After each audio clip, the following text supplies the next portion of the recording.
State John Kerry.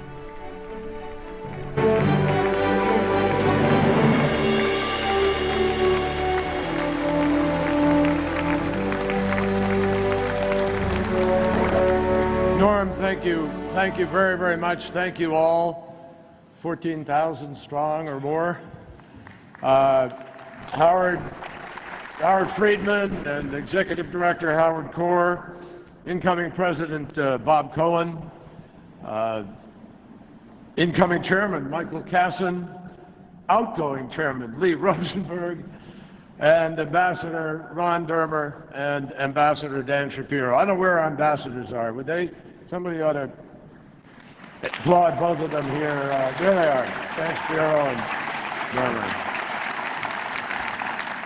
Dermer. Let me tell you, it really is an enormous pleasure for me to be able to be here. It's a privilege.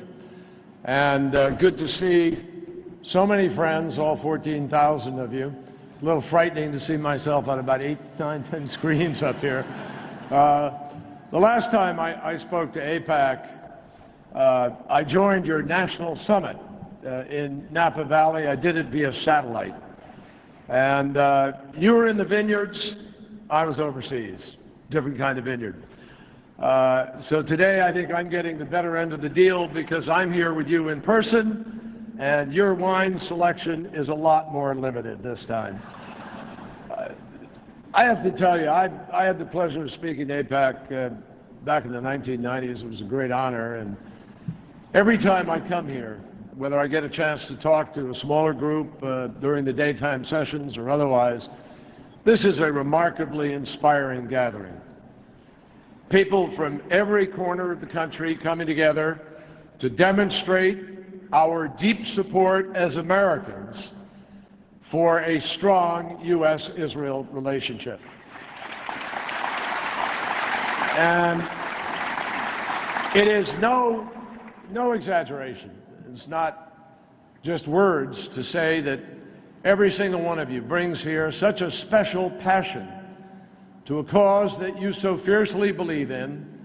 And let me tell you something, unequivocally, after almost 30 years in the United States Senate, I can tell you that is precisely why AIPAC's work is in the best traditions of American democracy, and I thank you for practicing it.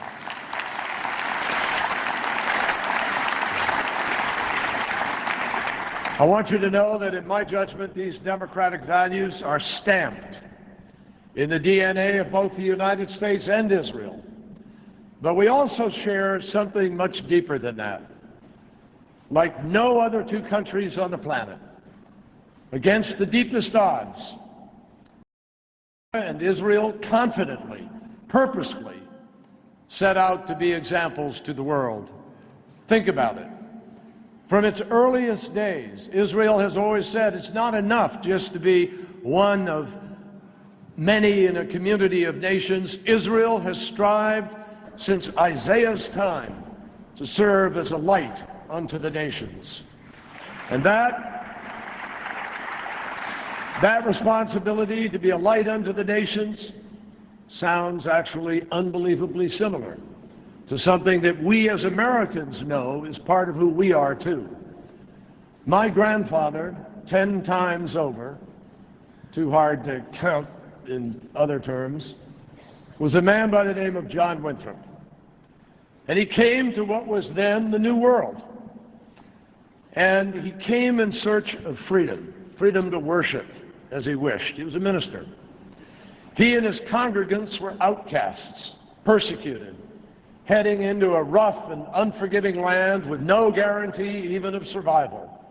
And on his way here, he delivered a now fairly famous sermon at sea, in which he called on his community to create a city upon a hill in their new home, America. So whether you call it a city upon a hill or a light unto the nations, it actually means the same thing. Being a model to the world. It means having a home that sets a standard of dignity and a standard of freedom. So the foundation of the friendship between the American people and the people of Israel was actually laid centuries before a single stone was said under the U.S. Capitol or under the Knesset. And looking around this room tonight, it is clear that our friendship has never been stronger.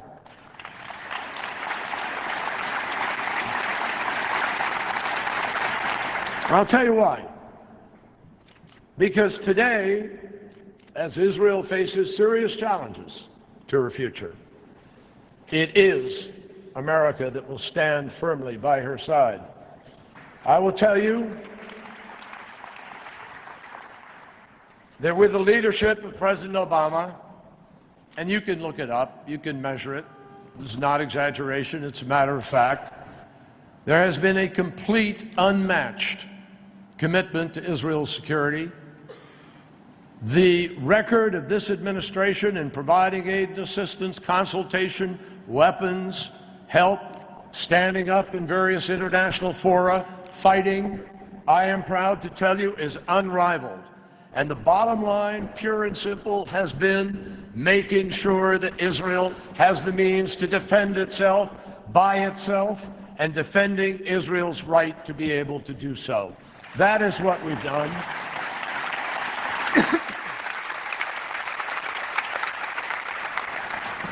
Security. Security is fundamentally what President Obama is committed to. And so too is he committed to using the full force of our diplomacy to resolve the two great questions that most matter when it comes to ensuring the security of Israel: preventing a nuclear Iran and ending the Israeli-Palestinian conflict. Now let me start with Iran, because I know there are many questions. I know many people. There's been a healthy debate about the approach. We welcome that. But let me sum up President Obama's policy in 10 simple, clear words, unequivocal. We will not permit Iran to obtain a nuclear weapon, period. Now,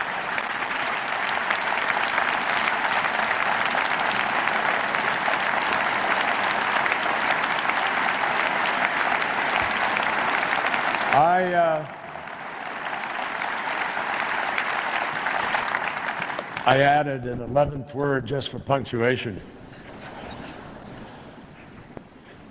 But I want you to understand there are no ifs, ands, or buts. This is not a political policy. This is a real foreign policy. And we mean every word of what we say. You have the word of the President of the United States that Iran will not get a nuclear weapon. Now, as we said at the outset, and I say it again today, our diplomacy is guided by a simple bottom line. No deal is better than a bad deal. And we absolutely will not accept a bad deal. We are committed to a deal that gets the job done. Why? Because we get it. We understand it. As President Obama said in Jerusalem, no one can question why Israel looks at the Iranian program and sees an existential threat. We understand it. We understand it in our gut. And we also know something else. This is not some favor that we do for Israel. This is something that is also in the interests of the United States of America. And it's in the interests of countries surrounding Israel. A nuclear bomb for Iran would also threaten the stability of the region, indeed the entire world. It would produce an arms race among the surrounding countries. There is no way the world is safer anywhere in the world with a nuclear weapon in Iran, and we are not going to let it happen, period, end of story. Now,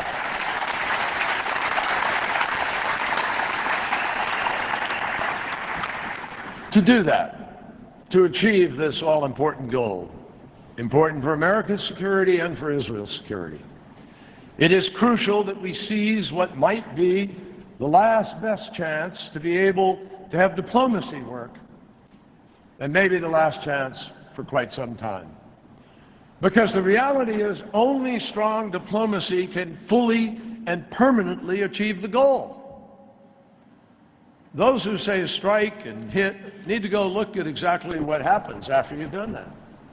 Whether that permanently eliminates the program or opens up all kinds of other possibilities, including Iran leaving the nuclear proliferation treaty, not even allowing IAEA inspectors in, not living under any international regimen. That's a possibility.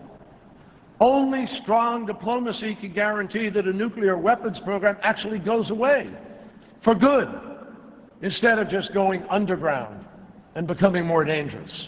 Only the exhaustion of diplomacy can justify more forceful options if you have to take them in the end. So we say, President Obama, myself, and others, we say, let's seize the diplomatic moment. And that's what we are trying to do. And the truth is, it is strong diplomacy that has actually made this moment possible.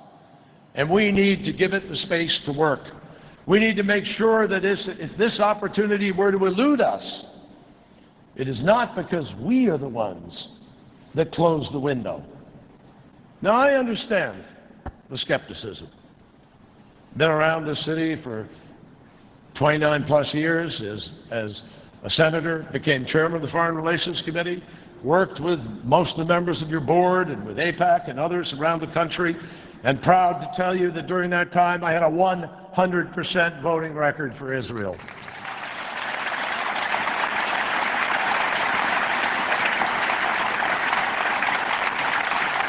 And I'm not coming here to stand up in front of you and tell you that I know that Iran is going to reach an agreement. I don't know.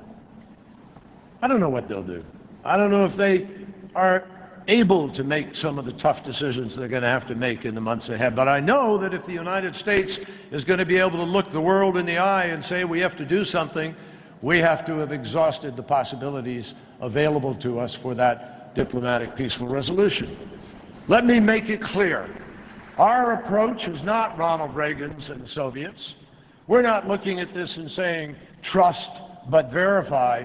Our approach is a much more complex and dangerous world is verify and verify. And that's what we intend to do.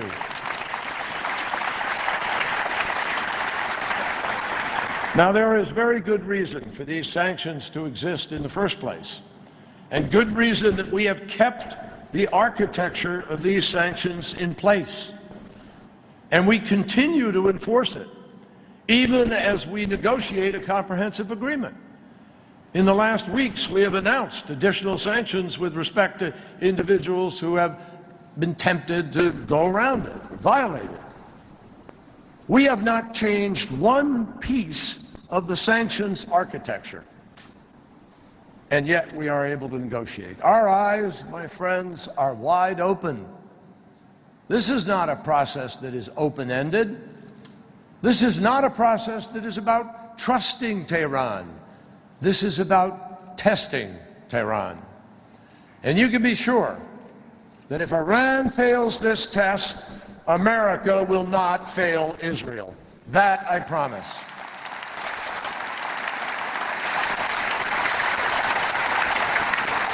Now, we have taken no options off the table, but so far there is no question but that tough sanctions and strong diplomacy are already making Israel and America safer.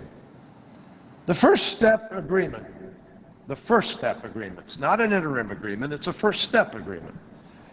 And the agreement that's enforced today didn't just halt the advance of the Iranian nuclear program for the first time in a decade, it's actually rolled it back.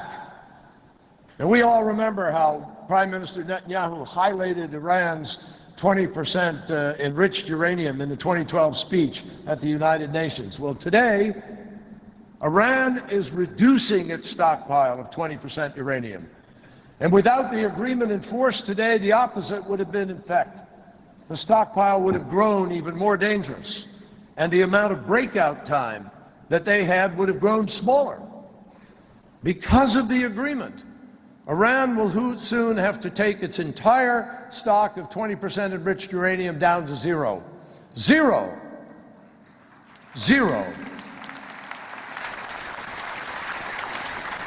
You don't have to be a math major to know that Israel is safer when Iran has 0 uranium enriched to 20%, and that's what we've achieved. The same independent inspectors who also tell us that Iran has halted its advances on the heavy water reactor known as the AIPAC reactor.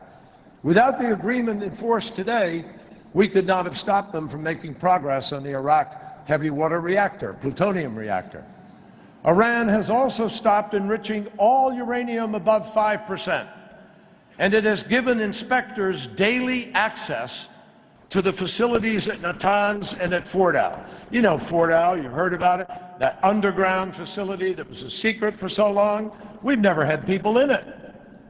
But because of this first step agreement, we now have people inside Fordow every single day telling us what is happening.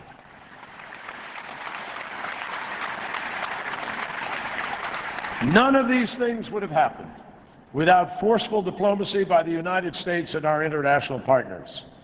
But now, my friends, we have to finish the job.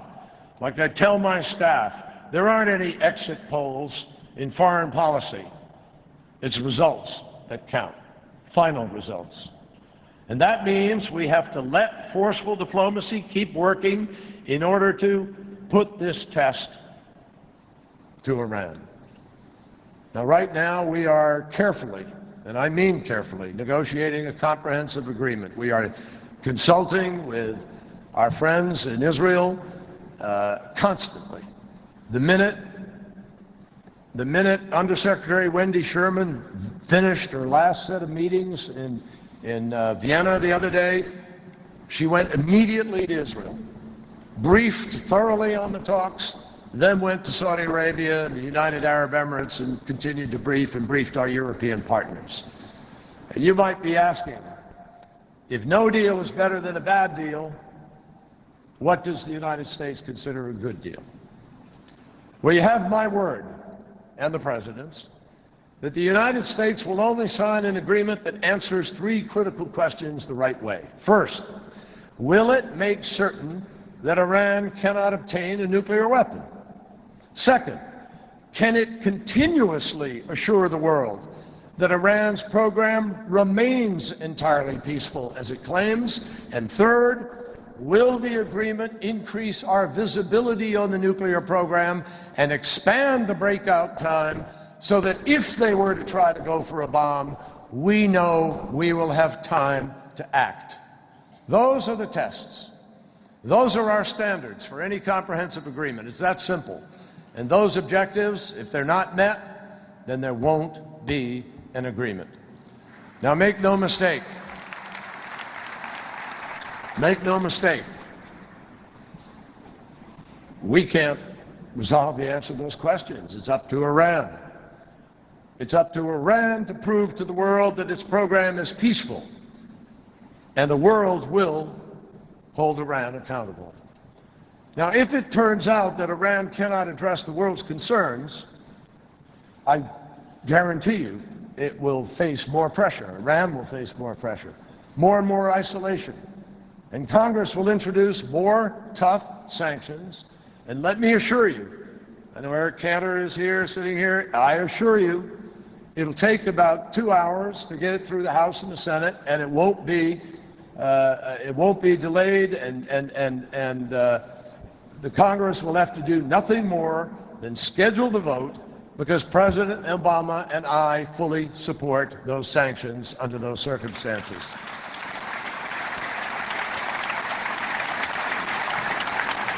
In the meantime, as I said earlier, we are enforcing every letter of the existing sanctions. I have personally instructed every State Department bureau and mission around the world to watch vigilantly for any signs of the sanctions being skirted.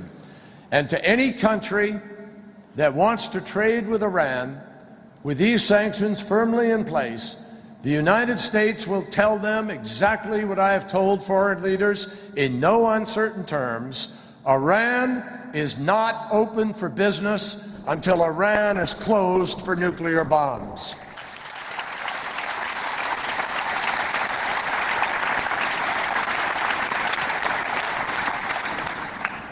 Now, strong diplomacy is also essential to another threat to Israel's security: ending the conflict with the Palestinians, and in doing so, preserving the Jewish and democratic nature of the State of Israel.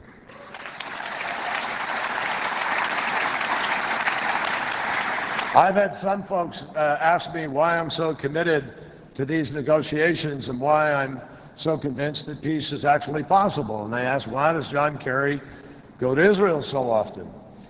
I think I heard Steny Hoyer say he'd been there 13 times, Eric Adams been there 12 times.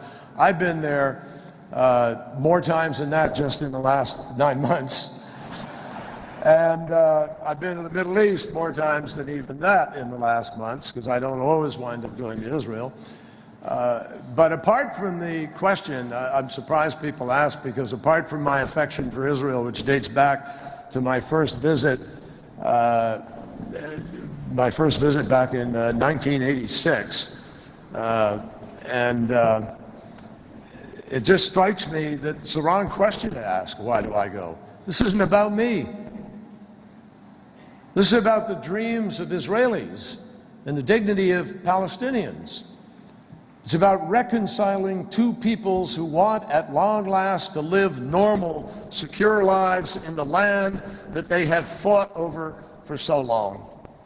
It's about answering King David's timeless call that we seek peace and pursue it. It's about fulfilling the fervent prayer for peace that Jews around the world recite to welcome Shabbat. It's about parents from Zafat to Eilat who want to raise their families in a region that accepts the nation state of the Jewish people is here to stay. Now, it's not news to any Israeli to hear me say that they live in a difficult neighborhood. Israelis know that better than anyone. No one needs to explain the importance of peace and security to a mother who has just sent her daughter to the army, or a son who is waiting for his father to come home from another mission. No one knows the stakes of success or failure better than those who will inherit them for generations to come.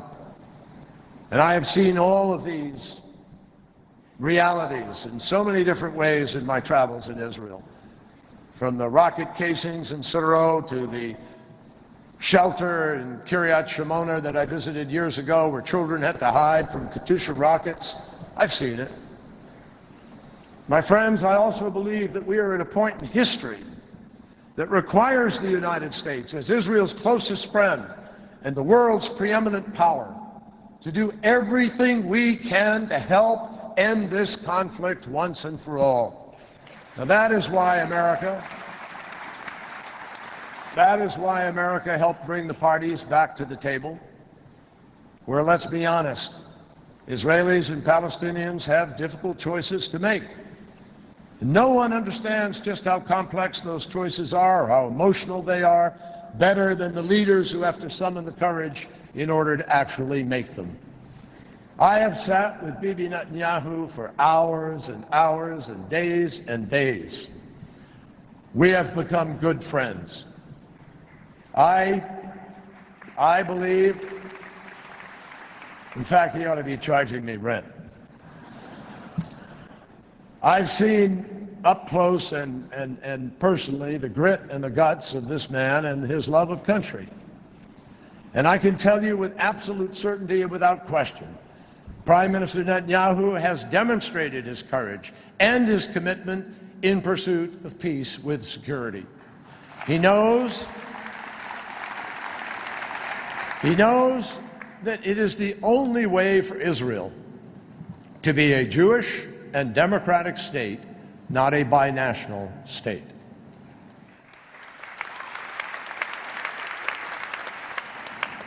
As President Obama said publicly in the Oval Office today, and I quote him, Prime Minister Netanyahu has approached these negotiations with a level of seriousness and commitment that reflects his leadership and the desire of the Israeli people for peace. Thus far, I will tell you also that President Abbas, and I know there are many doubters here, I've heard the arguments for 30+ years, 40 years, that there's no partner for peace, that Abbas won't be there, that You know, both sides, by the way, say the same thing about each other. That's one of the difficulties we have to try to get through here. Very small needle to try to thread in terms of the trust deficit. Thus far, President Abbas, I will tell you, has demonstrated he wants to be a partner for peace. He's committed to trying to end the conflict in all of its claims, but he obviously has a point of view about what's fair and how he can do that. Let's be candid, I know that some of you doubt that. But as Israeli security officials will attest, President Abbas has been genuinely committed against violence. And his own security forces have worked closely with Israel in order to prevent violence against Israeli citizens. I've also spent many hours with President Abbas, and I believe that he clearly understands both the tremendous benefits of peace and the great costs of failure. He understands that in terms of his own people, his own grandchildren, the country he hopes to be able to lead, and in terms of the history that beleaguers all.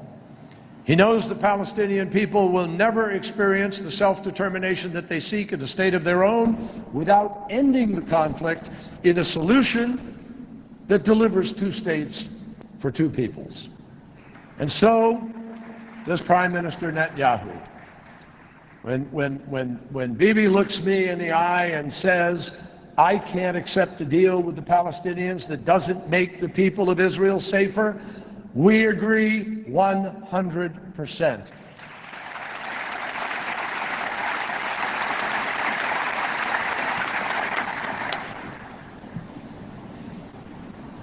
But I argue that there is a distinction between a unilateral withdrawal from Lebanon or from Gaza, where nothing is resolved, and a phased withdrawal that is negotiated where everything is, at least in an agreement, resolved. Now, I learned about Israel's security on many different trips over there, but one stands out. I've been a pilot since I was in college, and I was on a trip over there. I was having a luncheon at Uvda Air Base with the Israeli Air Force, and the colonel who was in charge had flown. He was an ace from the Six-Day War. And we were having lunch at the time at Uvda, and I had been badgering them to maybe let me go up and fly. And they disappeared at lunch, and finally he comes back and he says, Senator, I hope you don't eat too much. We're going flying. I said, wow, great, this is what I've wanted. And we went out, the two of us, drove out to this jet, and he trusted me. Well, we put on our helmets, got in the jet, and he says, the moment we're off the ground, it's your airplane. So literally, we took off, I take the stick, we go up, we're flying around. Next thing I know in my ear, he says, Senator, you better turn faster, you're going over Egypt. So I turned very fast, and then I asked him if I could do some aerobatics over the Negev. And I turned upside down and did a big loop, and I was coming down, I was looking upside down, and I said to myself, this is perfect. I can see all of the Sinai, I can see Aqaba, I can see Jordan, I see all of Israel below me, each side to each side. I said, this is the perfect way to see the Middle East upside down and backwards. I understand it. The real point of this story is just to tell you that I can't tell you the imprint on me of being up there and tiny, you know, almost turning, you have barely space to turn. You get the sense of a missile from here or a rocket from there or the threat of war. You understand it's impossible to ignore just how narrow those borders are, how vulnerable Israel can be, and why Israel's security is our first priority. We understand that. That is why, my friends, President Obama sent a four-star general, John Allen, one of the most respected minds in the United States military, to do something we've never done in all the history of administrations negotiating for Israel's and Palestinians' future. And that is to work with Israelis and Jordanians and Palestinians to make the Jordan River border as strong as the strongest borders on earth. That's what makes this effort different from anything we've ever done before. With the combination of the best military experience America can offer and the best ideas in the Pentagon and the best technology that we can deliver, we believe we can deliver to Israel security that Israel needs in order to make peace, and President Obama is committed to doing that. Now, we have no illusions. We saw what happened after Israel withdrew unilaterally from Gaza and Lebanon. We all learned lessons from that, I hope. That's why a negotiated agreement is so important. That's why the security arrangements that we are helping to design will need to be operationally proven. We're not doing this on a whim and a prayer. We will never let the West Bank turn into another Gaza. My friends, we understand that Israel has to be strong in order to make peace, but we also understand that peace will make Israel stronger. Now, any peace agreement must also guarantee Israel's identity as a Jewish homeland. As Ehud Barak said on this stage last year, a two-state solution is the only way for Israel to stay true to its founding principles, to remain both Jewish and democratic. At last year's AIPAC conference, he said, "Statehood is not a favor for the Palestinians," and let me reaffirm, he is right. It is not. Israel also needs peace in order to create greater prosperity. All of you here know the great economic benefits of peace. All of you have already seen what Israel has already been able to build with the forces of the region arrayed against it. Just imagine what it will be able to build as a result of peace with Palestinian neighbors. I've had the foreign minister of one of the surrounding countries, a very wealthy country, and a very smart foreign minister say to me, if we make peace, this is under the Arab Peace Initiative and the Arab Follow-On Committee that is following everything we're doing very closely and supporting it. And they said, if we make peace, Israel will trade more in this community within a few years than it trades with Europe today. That's what we have available to us. And I believe that we need to stand together with a single voice to reject any of the arbitrary, unwarranted boycotts of Israel. For more than 30 years, I have staunchly, loudly, unapologetically opposed boycotts of Israel, and I will continue to oppose those boycotts of Israel. That will never change.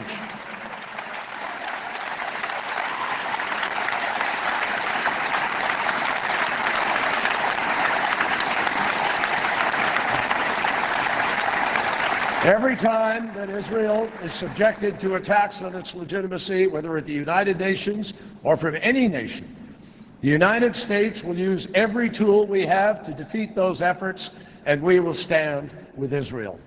Finally, peace demands that Israel fulfill its destiny not just as a nation, but also as a neighbor. And that begins with the Palestinians, and it extends to the entire Arab League, whose Arab Peace Initiative can open the door to peace and normalized relations with 20 additional Arab countries and a total of 55 Muslim countries. The upheaval in the Middle East has shown us all that Arabs and Israelis share some of the very same security concerns. Without the Palestinian conflict to divide them, these common interests can grow into real relationships and transform Israel's standing in the region. And I just invite you, I promise you, these conversations take place. I've had them throughout the Gulf region, throughout the Middle East, where increasingly those countries begin to see the possibilities of mutual security interests coming together for all of them against an Iran, against terrorism, against religious extremism.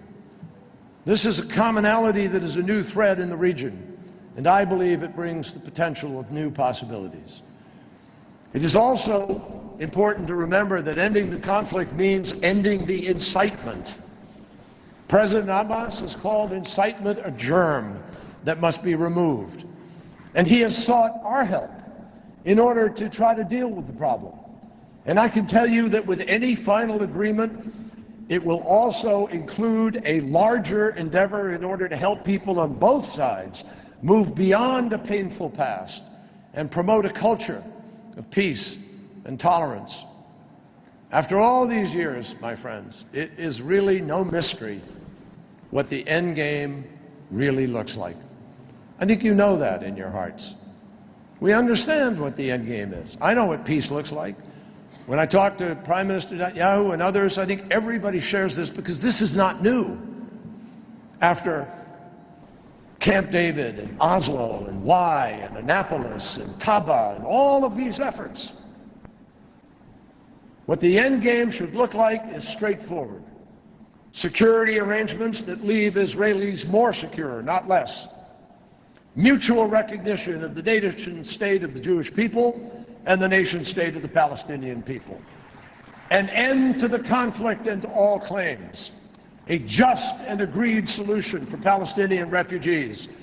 One that does not diminish the Jewish character of the state of Israel.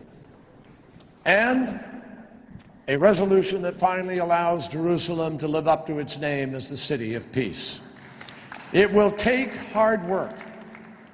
I'm not pretending any of the answers. These are all narrative issues. They're tough issues. They're complicated. But there is a vision of peace. And it takes tough choices on both sides, especially over the coming days. I guarantee you that America, that President Obama and this administration will be there every day of the week, every step of the way. And we will stand with Israel's leaders today and with the leaders of the future. And we will ensure that our light shines not just throughout the nations, but throughout the generations. Leaders like a fellow named Guy, I leave his last name out, but he's a young Israeli who took part in an exchange program with the State Department, sponsors, that brings Israelis and Palestinians together to talk about their histories and their hopes. Guy's grandparents fled Europe.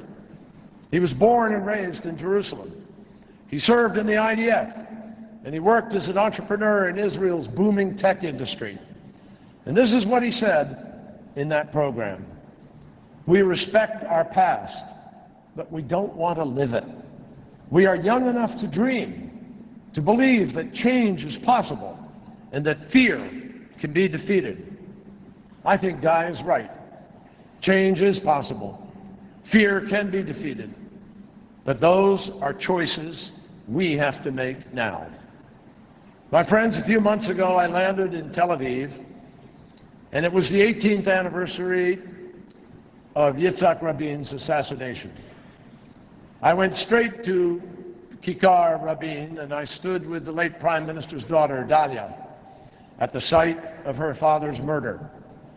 And we stood just steps away from where the great general, in the last moments of his life, sang the famous lyrics of Shir LeShalom. Don't whisper a prayer, sing a song of peace in a loud voice. Don't say the day will come, bring that day. That is our mission, all of us, in whatever capacity that we can, but just as important, our mission is also to raise our voices for peace, and we also need to listen. We have to listen to those who first gave voice to our values, voices that still echo thousands of years later. I think it was the first time I went to Israel. I spent a week there and went all over the country, and like many first-time visitors, I climbed Masada. I climbed it with a guide. Some of you may know him or heard of him, a fellow by the name of Yadin Roman. Yadin, the publisher of Eretz Israel. And our group debated Josephus Flavius's account of what happened on the top of that mountain. The account of what happened 2,000 years before we were there. Then Yadin, after we'd had this long debate, made us all vote to determine, did it happen as he recounted or was it different? And we all voted unanimously it did happen the way he recounted. He told us to then walk to the edge of the precipice, which we did, and to look out across the chasm and to shout across the ancestral home of the Jewish people.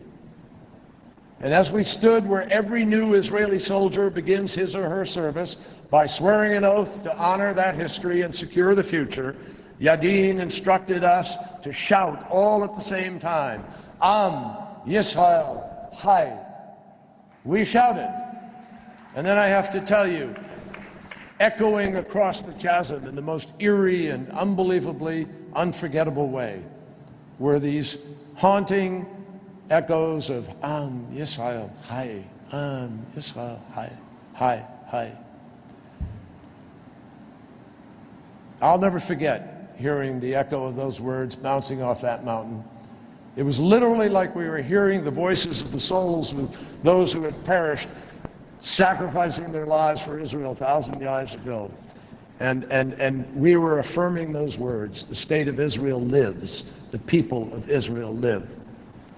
We have to listen to those voices. Those long ago who encouraged us to build a city on a hill, to be a light unto the nations, an example to the world, to ensure Israel's survival. And we have to listen to the voices of young people whose futures depend on the choices that we, the leaders of today, make. It's for their future that we will give new strength to the U.S.-Israel partnership, as AIPAC does like no other organization in our country. It's for their future that we will come together giving greater voice to the timeless oath, and we will remember forever those words and be driven by them. Am Yisrael Chai will be said generations upon generations into the future because of the work you do and the work we will do together. Thank you all very, very much. Honor to be with you.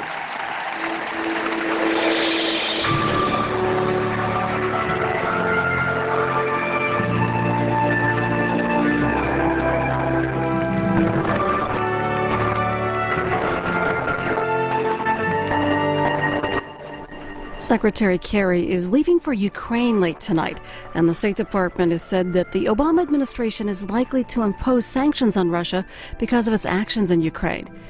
During a meeting with Israeli Prime Minister Netanyahu this afternoon, Senate Majority Leader Harry Reid was asked how sure he was that the Senate would act quickly on sanctions against Russia. Senator Reid said, quote, "I usually don't talk in these things. I'm deeply concerned about what's going on in Ukraine. I think Ukraine is in crisis and needs some help. I'm going to recommend that anything we do be in conjunction with our allies." And President Obama said he wants to give some economic aid. I think that's appropriate.